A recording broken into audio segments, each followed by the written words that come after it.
Aloha, my friends. It is Deb Colitas here, and welcome back to the Just Get to Work podcast. This is where we dive in deep about AI, search, tech, everything having to do with marketing, communications, and making sure your business or your job as a marketing professional is taken care of by just getting to work. So we are diving into something big today within zero click. What the heck is zero click? It's a phrase that I'm hearing more and more. I had to dive into it myself recently to really gain a knowledge of, okay, where did this terminology come from? Where is it going to? And then what's the implication for all of us? So let's just get to work. So if you run a business or you work in marketing, I want you to picture something with me. You search for something on Google today. Maybe it's best running shoes for flat feet or how to file a 1099 or even your competitor's name. You get an answer, you close the tab. You never visited a single website. And that's not a glitch. That's not being lazy. That is right now what happens on roughly 2 out of every 3 searches on Google. So SparkToro cites in 2026 that upwards of 68% of Google searches now end with 0 clicks. So what the heck are we spending so much time and money on, right? Oh, I want to be ranked first, or I want to, spend money on Google Ads to make sure people, are seeing my business. Well, seeing your business is very different than clicking on and learning more about your business. So as we're talking about zero-click search, what it is, where it came from, why it should have your full attention, and now what's happening right now with AI search, and most importantly, what you actually do about it. Because here on Just Get to Work, we do not fear, we do action. So let's get into it. So I'm going to call this segment 1 today of 3 of what is zero-click search.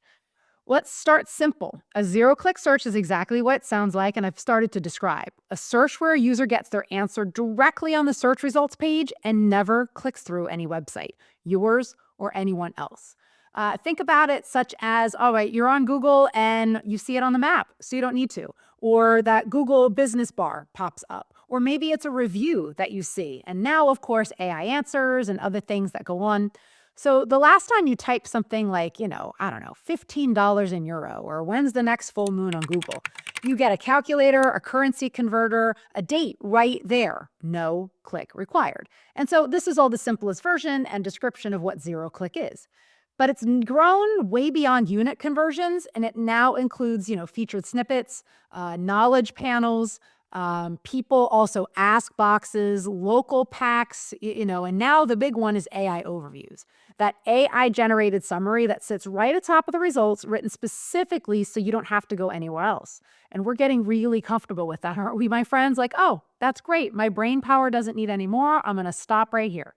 So the point of all of these from at least Google's perspective is the same. Answer the question inside the results page, keep the user on Google, and don't send them out to the open web. And here's the nuance a lot of people miss. Zero click doesn't mean zero value to the user. We're thrilled, right? Like, yes, I know the ice cream shop is open until 9 o'clock today. I can still make it. You get your answers in less than 2 seconds. Zero click is a win for the searcher every single time. But the question is whether it's a win for you, the business that used to get that click. So here's segment number 2. Where did this all come from? How did we get here? I know some of you may be thinking, wait, this has been building for a while. So AI didn't do this overnight. Why are we talking about it now? Well, it's been building for over a decade, and AI just stepped on the gas. If you look at a timeline from 2016 to 2019 to 2020 to 2024 to 2026, oh my goodness, the measurement of this rigorously was back in 2019. Rand Fishkin and the team at SparkToro used clickstream data and found that roughly half of all Google searches ended without a click. That was the baseline in 2019, before AI was anywhere in this conversation. Why? Because Google had already been building features for years that kept people on the page. The featured snippets, the knowledge panels, the review boxes. Google realized something simple. Every time someone leaves Google to get an answer, that's a moment Google isn't in control of it. So they started answering more questions themselves. Fast forward to 2020. That number ticked up around 65%. Partly pandemic driven, partly just continued, feature growth. Then 2024 hits and Google rolls out their AI overviews, beginning broadly in the US. This is the moment everything accelerates. By early 2026, independent research from SparkToro, as I mentioned, This is 68% of all Google searches ended without a click in just the first 4 months of the year. That's up from about 60% in 2024, a roughly 7.5 to 8% jump in just 2 years, where SparkToro calls the steepest 2-year move since it started tracking this metric. We need to put this into perspective, my friends. A decade ago, only about 45% of Google searches ended without a click. Today, it's 68%. That's basically a quarter of all search behavior that has shifted away from a click on a website to get the answer and move on in 10 years. Are you wondering why your, Google Analytics have been down or your website visitors have been down? But maybe your sales are stable or growing. Maybe you're finding that people are still finding your business and services. But here's the mechanism doing most of the work right now. AI overviews now appear on more than 20% of Google searches, and when one is present, click-through rate roughly drops by 60%. That single figure is the biggest lever pulling this number. There's also something sneakier going on that most coverage misses. Search that lead to another Google search, not a click, just a refined search, rose 7.2 percentage points from 2024 to 2026.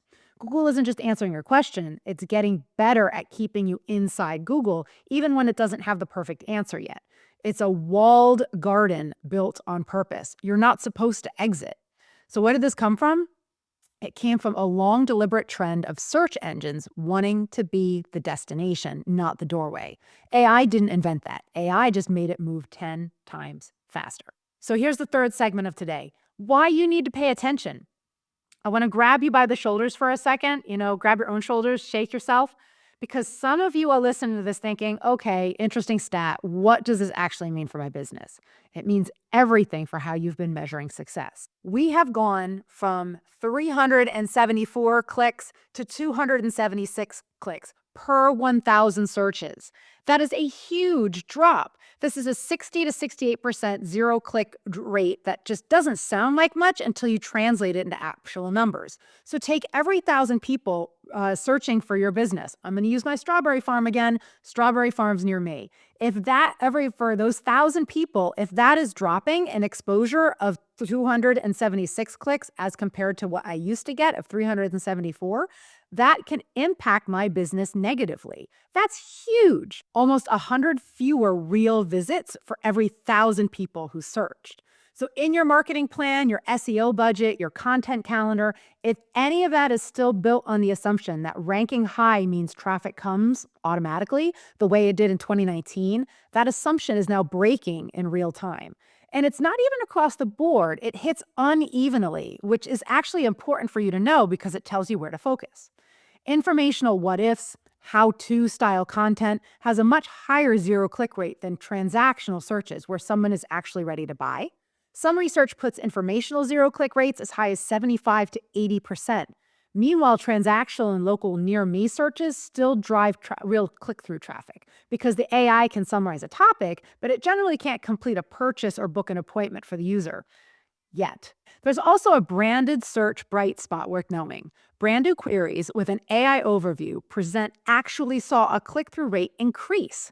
Research from Emissive found that about 18.68% lift. Why?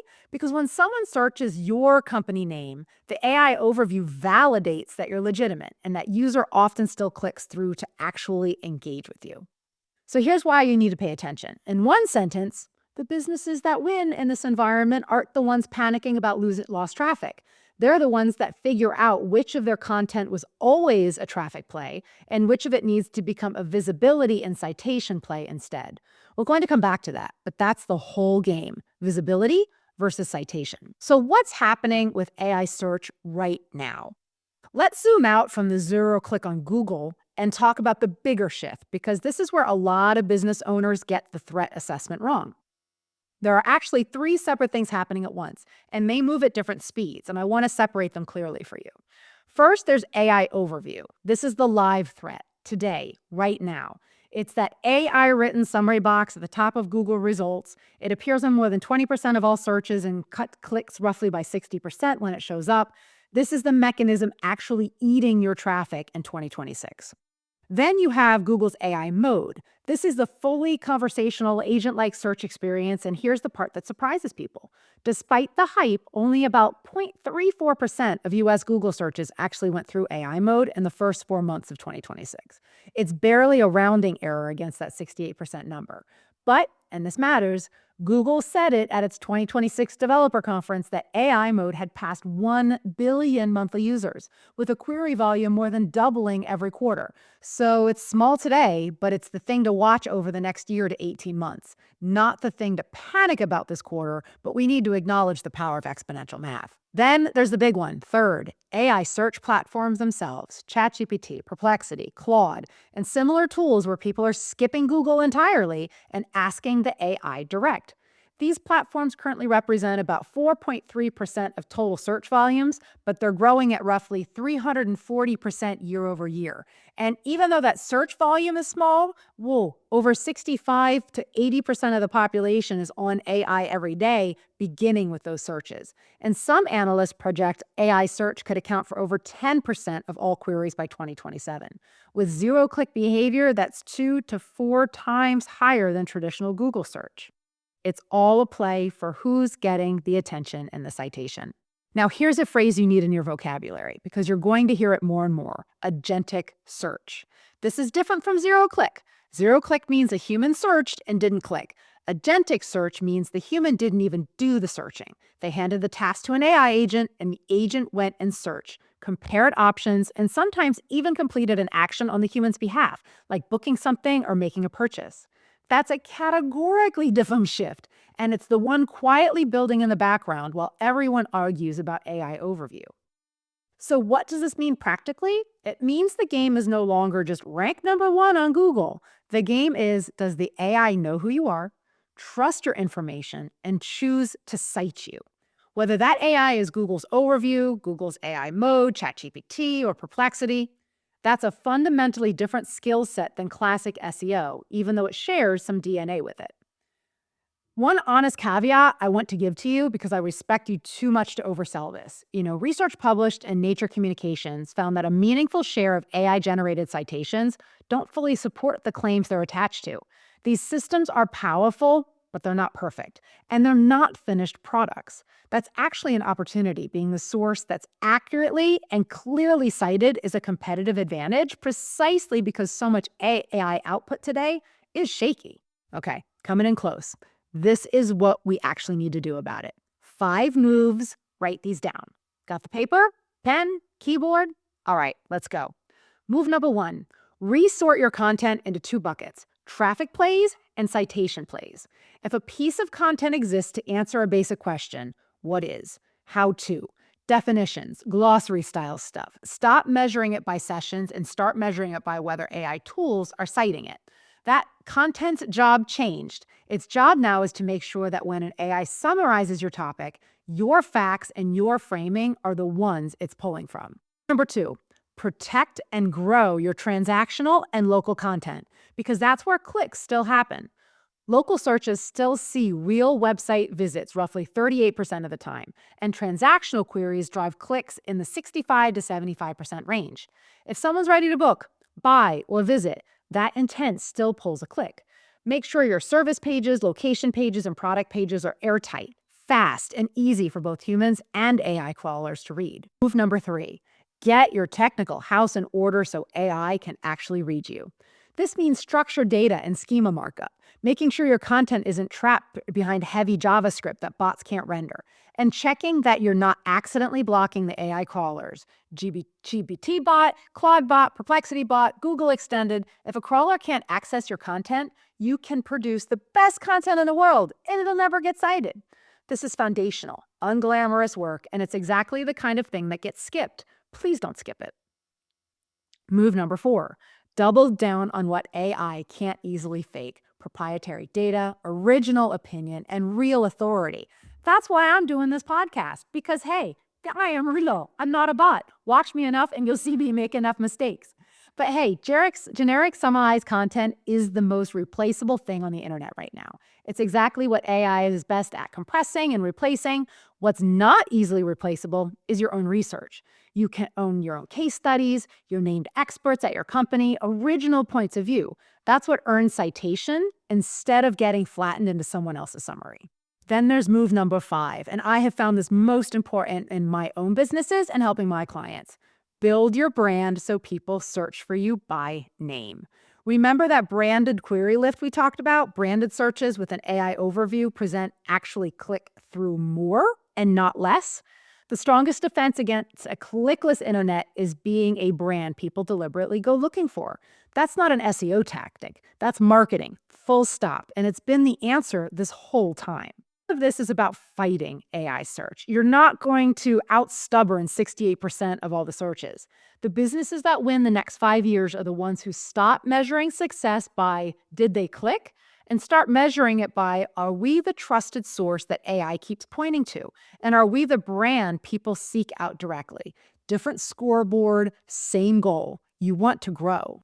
So I get why zero click sounds scary. If you spent years building a strategy around traffic numbers, funnels, and ways to get quick wins on short amount of times, but every shift in how people search has created winners. The businesses that adapt to mobile search won. The business that adapted to voice search won. The business that adapted to including social media and community have won. The same opportunity is sitting right here, right now with AI search. For the people willing to actually do something with this information instead of just being afraid of it. That's the whole point of the Just Get to Work podcast here. Don't be afraid of the change. Get ahead of it. If this has helped you see your own content differently, share it with someone on your marketing team who needs to hear it. And as always, don't overthink it.